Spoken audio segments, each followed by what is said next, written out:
Good morning everyone, welcome to our weekly press roundup where we look at the weekend financial press and pick out some of the more interesting stories. Inevitably, as the tax year draws to a close, most of the articles are surrounding the ISA allowances or certainly have a tax break or a tax angle to them.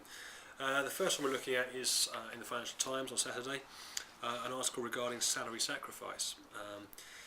This is apparently saying that 1 in 4 people are now considering salary sacrifice. What's salary sacrifice? Well, that's the process whereby rather than taking a salary which would be taxable to income tax and also national insurance, both on the employer and employee, you can sacrifice some of that salary in favour of other benefits.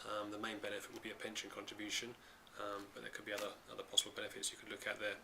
The advantage there is the pension contribution is paid from the employer before tax and national insurance are deducted, and therefore saves you whatever your marginal rate of tax is, which could be up to 60% from next tax year. So in an environment where we're looking at potential tax rises going forward, or almost certainly looking at tax rises, anything that saves tax is looking quite attractive, so worth thinking about possibly.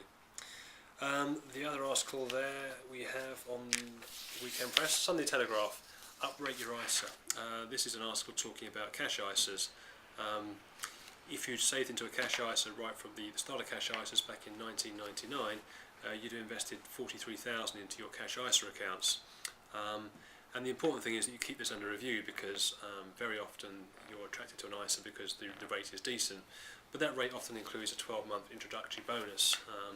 And really what the banks are relying on there is that you'll forget to move it at the end of 12 months.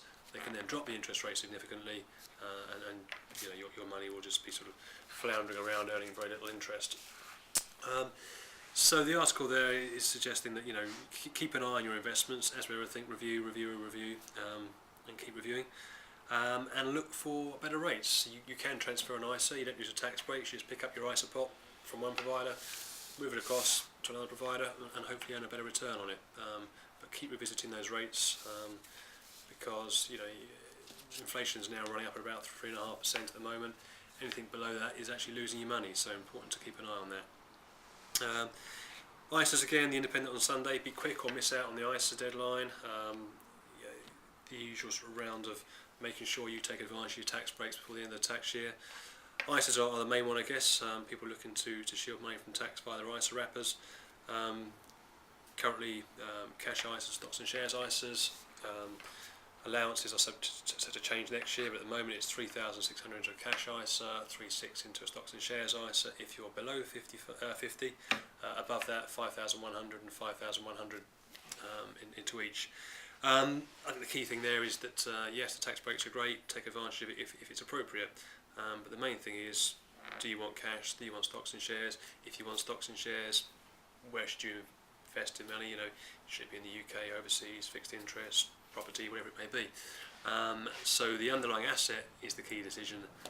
Once you've got that sorted out, then yes, look at the tax implications, but investment first, tax. Of course, Sunday Times, how the firms take your tax breaks. This is looking at the so-called self-select ISAs.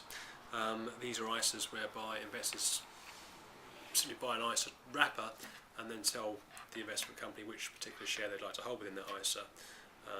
Quite popular with share schemes. People taking shares out of their share schemes, move into ISA accounts.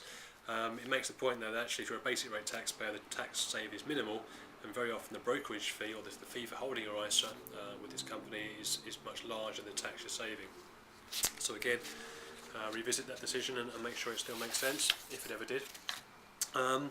And finally, an occasional appearance, the Daily Mirror, inflated promises. This is an article looking at endowment policies supporting interest-only mortgages.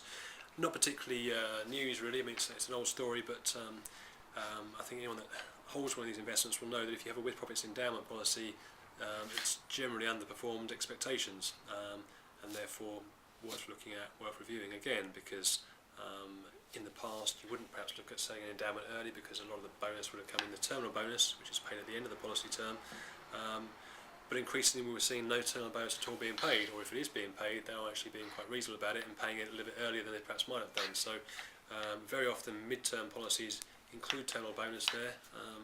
It's worth looking at that and doing some sums and making sure that actually it continues to make sense to pay your monthly premiums into this, because you may be better selling it investing elsewhere, or selling it and repaying some of the debt on the mortgage, depending on rates and investment returns going forward.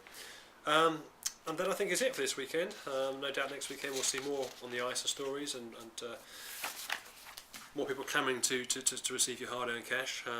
But as I say, make sure that the investment is right and take advice. Tax is great to save, but investment decision is crucial. Thanks very much, and we'll see you again next week. Bye-bye.